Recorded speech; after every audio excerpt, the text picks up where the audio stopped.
St. Louis. Hello again, world. This is Ethan Zindler with Bloomberg New Energy Finance.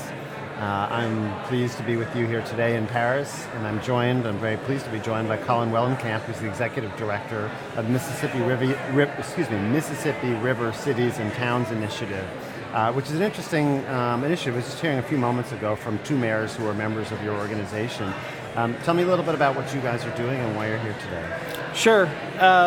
Our association is 68 mayors on the Mississippi, from Minnesota to Louisiana, so through 10 states.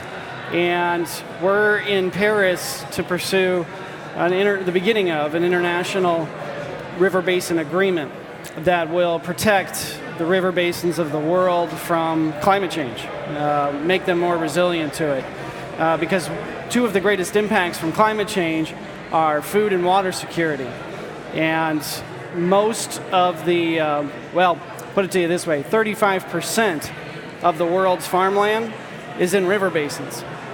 That 35% also happens to be the most productive in producing food.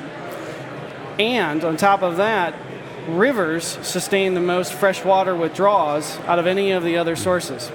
So put those two facts together, along with 2/3 of the world's population being in cities by 2050, and the 10 most populous river basins accounting for 24% of world GDP by 2050, and you've got very important players in river basins and cities and the security of our food for the planet.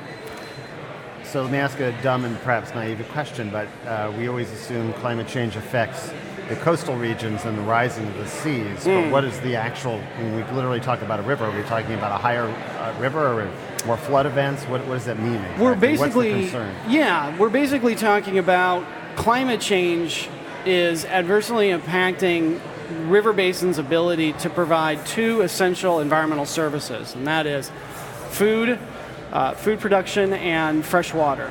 And that's because climate change does a lot of different things. It brings droughts, it brings floods, it makes wet areas drier, it makes drier areas wetter.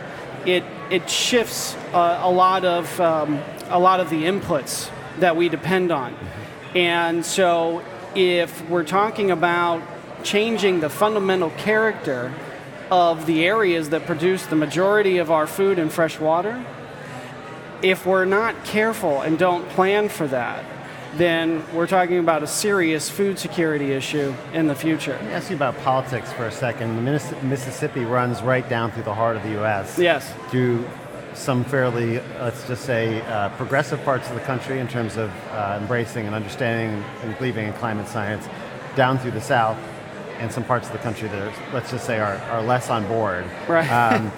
Have you found, as you try and frame this issue as one that's around the river and the communities that people live in, does that get more resonance than when people try and think of this in a global context?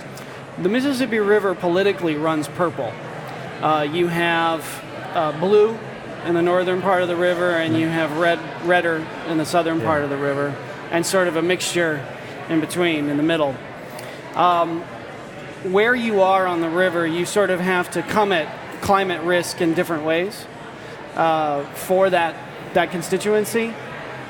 In the southern part, you may need to come to it from an angle of storm events, droughts, floods, disaster preparedness, and security. Whereas in the northern part of the river, you may just be able to be more direct and call it what it is, climate change. But it doesn't matter. Everybody's feeling the same impacts. Everybody's lives are being affected. And the bottom line is life is being made more expensive and more uncertain by climate risk, no matter where you are, no matter what your political affiliation is. You may have to call it different things. You may have to say, look, this is about making our water infrastructure more resilient. This is about making sure that we can keep the lights on in our city. This is about, you don't mention climate change, but you mention storms, and you mention natural disasters and preparedness, but it's all for the same thing. Yeah. Well, thanks. I've got someone in my ear saying we're done. So okay, we're done.